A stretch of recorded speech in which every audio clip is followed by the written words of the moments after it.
जय श्री कृष्णा। विश्व रूप में आज हम प्रथम स्कंध के 18वें अध्याय का पाठन पठन करेंगे। अगर आप मेरे से प्रेयर पाना चाहते हो तो प्लीज़ कमेंट में जय श्री कृष्ण, और जिनके लिए प्रेयर करवाना चाहते हो उनका नाम लिख दीजिए, है ना।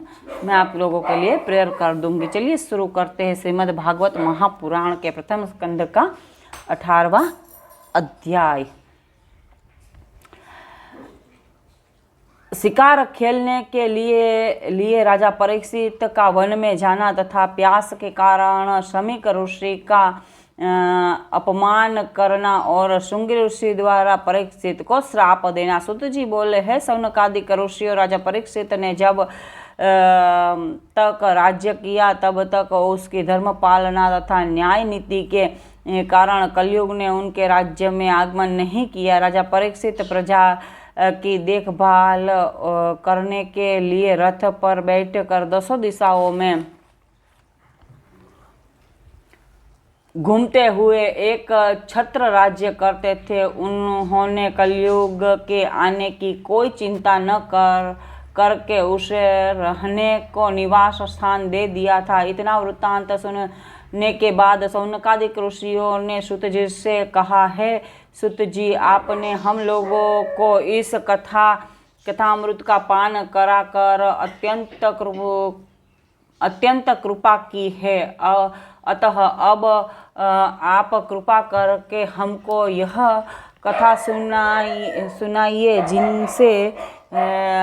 जिस कारण राजा परीक्षित ने अपने शरीर को त्याग दिया था। यह सुनकर सुत जी बोले, हे ऋषियों, जब परीक्षित वन में शिकार खेलने के लिए गए, वहां उन्होंने अनेकों पशुओं को मारा और दोपहर के समय जब उन्होंने एक घायल हिरण को देखा तो अपने सारथी को वहीं पर छोड़कर घोड़े को उसके पीछे दौड़ाया। जब वे बहुत दूर निकल गए तब महाराज परीक्षित को गर्मी के कारण बड़े जोर की प्यास लगी। तब वे वन में पानी के लिए जल तलाश करने लगे और जल की तलाश करते हुए शमीक ऋषि के आश्रम पर जा पहुँचे। शमीक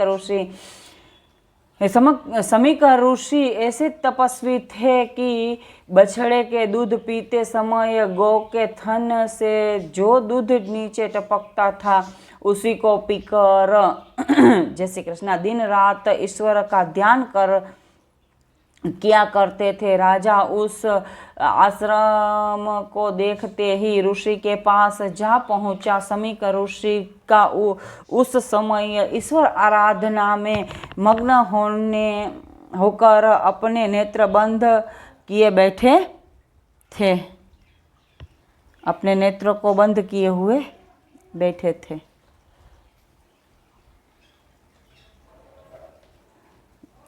राजा ने उसके समीप जाकर कहा, हे ऋषि, मैं अभिमन्यु का पुत्र परीक्षित हूँ। मुझे इस समय बड़े जोरों की प्यास लगी है, अतः आप मुझे कृपा कर थोड़ा सा पानी पिला दीजिए। राजा ने इस तरह अनेकों बार जल मांगा, परंतु उस समय शमीक ऋषि भगवत भजन में ऐसे मग्न हो रहे थे कि उन्हें अपनी देह की भी सुध बुध नहीं थी। अतः राजा की आवाज़ उनके कानों तक नहीं पहुंची और वे जैसे के तैसे ही बैठे रहे। उस समय जीव हिंसा के कारण तथा स्वर्ण मुकुट पहने रहने के कारण कलयुग राजा के हृदय में प्रवेश कर गया था। जय श्री कृष्ण। अतः उसने राजा से बदला लेने का यह अच्छा मौका जानकर कलयुग ने जानकर अपना कपट जाल फैला दिया, जिसके फल स्वरूप वे धर्मात्मा एवं हरिभक्त राजा परीक्षित क्रोध के वशीभूत हो गए। तब उन्होंने अपने मन में सोचा कि मैं चक्रवर्ती राजा होते हुए भी प्यास का मारा इस ऋषि के आश्रम पर आया हूँ, परंतु इस ऋषि ने मेरी प्रार्थना पर कोई ध्यान न देकर के समाधि का ढोंग रच लिया है, अतः मुझे इनको दंड देना चाहिए। ऐसा विचार मन में आते ही जब राजा ने यह सोचा कि मैं पांडवों के वंश में पैदा हुआ हूँ, अतः इस ऋषि को कैसे दंड दूँ, उसी समय राजा को वहाँ एक मृतक सांप पड़ा दिखाई दिया। राजा ने उस मृतक सांप को देखते ही यह निश्चय कर लिया कि इस मृतक सांप को ही ऋषि के गले में डाल देना चाहिए। इस तरह दंड व्यवस्था पूर्ण हो जाएगी। ऐसा सोचकर राजा ने घोड़े से उतर कर उस मृतक सर्प को अपने धनुष्य की नोक से उठाकर मुनि के गले में डाल दिया। हरि भजन में मग्न होने के कारण ऋषि को गले में सर्प पड़ने का कुछ भी आभास नहीं हुआ। सोचिए वो कितना भक्त होगा कि मरा हुआ सर्प जब उसके गले में लपट गया तो भी उनको कुछ पता नहीं चला। वे पहले की तरह ही निश्चिंत बैठे रहे। हे ऋषियों, राजा के वन से लौटने पर घर आकर जब स्वर्ण मुकुट को अपने मस्तक से उतारा तो पुनः उनको ज्ञान हुआ। तब वे बड़े दुखी होते हुए अपने हृदय में सोचने लगे कि देखो इस जय श्री कृष्ण कि देखो इस सुवर्ण मुकुट में कलयुग का निवास था, अतः उसी ने मेरी बुद्धि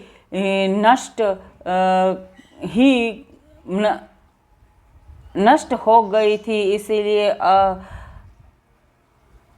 इसके अलावा मैंने वन में जाकर के जो जीव हिंसा की उसका फल यह हुआ कि मैंने अज्ञानी बनकर तपस्या करते हुए ऋषि के गले में मृतक सर्प डाल दिया। अतः मुझे इस पाप से किस प्रकार छुटकारा मिलेगा? जब कोई मनुष्य गौ एवं ब्राह्मणों को कष्ट देवे उस समय यह जान लेना चाहिए कि नष्ट होने वाले हैं।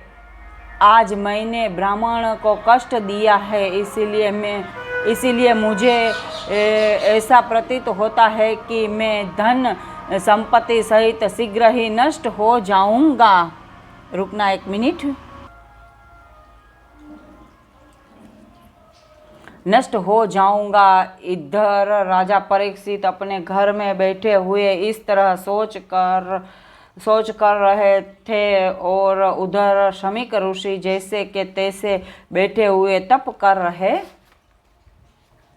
थे। थोड़ी देर बाद कुछ ऋषि बालक खेलते खेलते शमीक ऋषि के आश्रम पर आए तो वे ऋषि के गले में मृतक सर्प को देखकर बड़े भयभीत हुए। उन्होंने यह सब हाल शमीक ऋषि के पुत्र शुंगी ऋषि से कहा। सॉरी, जय श्री कृष्ण। ऋषि से जाकर के कहा। श्रृंगी ऋषि को ब्राह्मणों का यह वरदान था, ब्रह्मा जी का यह वरदान था कि उसका वचन कभी मिथ्या नहीं होगा। बालकों के यह समाचार सुनकर वह क्रोध में भर गए। उसका सारा शरीर क्रोध में के मारे कांपने लगा। उसी क्रोध में उसने शीघ्रता से नदी का जल अपने सीधे हाथ में लेकर यह श्राप दिया कि जिस राजा परीक्षित ने मेरे ध्यान मग्न पिता के गले में मरा हुआ सर्प डाला है, उसकी आज से 7वें दिन तक्षक सर्प के काटने से मृत्यु हो जावे। इस तरह राजा परीक्षित को श्राप देने के बाद उसने अपने साथियों से कहा, महाराज श्री कृष्णचंद्र जब से गोलोकवासी हुए हैं तब से कलयुग के राजा धन एवं राज्य के मद में अंधे होकर के ब्राह्मणों को दुख देने लगे हैं। जिस प्रकार कोई पुरुष अपने द्वारा की रखवाली करने के लिए कुत्ता पाले, अपने द्वार की रखवाली करने के लिए कुत्ता पाले, परंतु वह कुत्ता उसी पुरुष को काट खाए, उसी तरह ये राजा लोग ब्राह्मणों के आशीर्वाद और कृपा से राज सिंहासन प्राप्त कर के उन्हीं को कष्ट देते हैं। धर्मात्मा युधिष्ठिर तथा अर्जुन के कुल में यह परीक्षित ऐसा अधर्मी राजा पैदा हुआ कि उसने घमंड में भरकर मेरे पिता के गले में मरा हुआ सर्प डाल दिया था। इसीलिए मैंने भी इसे अपनी शक्ति दिखलाने हेतु यह श्राप दिया। इस प्रकार लड़कों से बात कर श्रृंगी ऋषि राजा परीक्षित को दिए हुए श्राप का समाचार सुनने के लिए खेलते खेलते अपने पिता श्रमिक ऋषि के पास पहुँचे। वहाँ जब उसने अपने पिता को ध्यान मग्न तथा उनके गले में पड़े हुए मरे सांप को देखा, तब उसने सर्प को उनके गले से निकाल कर पिता का नाम लेकर जोर से रोना शुरू किया। उनके रोने की आवाज़ सुनकर श्रमिक ऋषि ने अपनी समाधि खोल दी तथा उन्होंने अपने बेटे से रोने का कारण पूछा। तब श्रृंगी ऋषि ने उन्हें सब हाल कह सुनाया। उस बात को सुनकर श्रमिक ऋषि ने अपने बेटे से पूछा कि बेटा, तूने राजा को कोई श्राप तो नहीं दिया? श्रृंगी ऋषि ने उत्तर दिया, यह अधर्म करने के कारण मैंने राजा को श्राप दिया है कि वह आज से 7वें दिन तक्षक सर्प द्वारा काटे जाने से मृत्यु को प्राप्त होगा। श्रमिक ऋषि क्रोध करके बेटे से कहने लगे, अरे मूर्ख, तूने बहुत बुरा काम किया है। तूने ऐसे धर्मात्मा राजा को श्राप दिया है जिसके राज्य में अभी तक कलयुग प्रवेश नहीं कर पाया। कौरवों तथा पांडवों के वंश में यही एक ऐसा राजा है जिसके राज्य में हम सब ऋषि मुनि ब्राह्मण आदि अत्यंत आनंद पूर्वक रह रहे हैं। श्रमिक ऋषि ने पुत्र से इस प्रकार कहने के पश्चात परम प्रभु का ध्यान करते हुए उससे प्रार्थना की, हे प्रभु, मेरे अज्ञानी बालक से बहुत बड़ा अपराध हो गया है, आप उसे कृपा कर क्षमा कर दे। जो राजा गौ तथा ब्राह्मणों की रक्षा करने में करता है उसको मारने का पाप मारने का पाप 10 ब्राह्मणों को मारने के समान होता है। राजा के बिना देश में बहुत से चोर तथा पापी उत्पन्न हो जाते हैं, इसीलिए राजा को मारने वाला चोर तथा अधर्मियों को बढ़ाने वाला होता है। इस प्रकार ऋषि ने परमेश्वर की प्रार्थना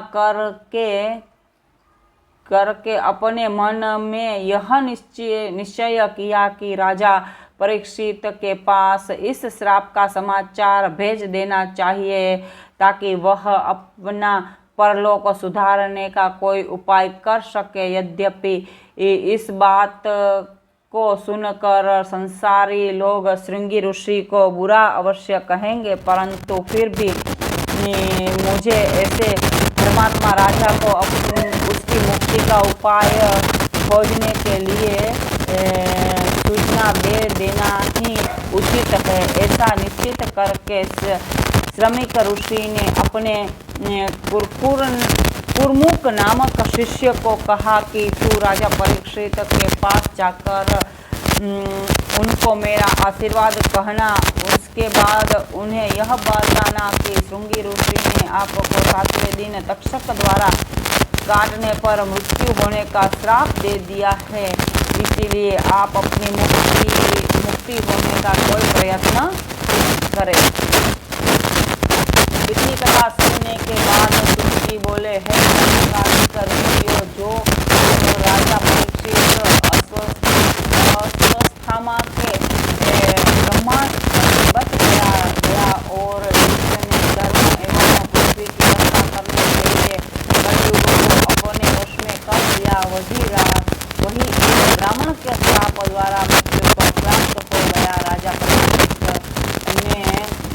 राजा परीक्षित के मरने के बाद कलयुग ने समस्त विश्व में प्रवेश कर लिया। जय श्री कृष्ण। 18वां अध्याय।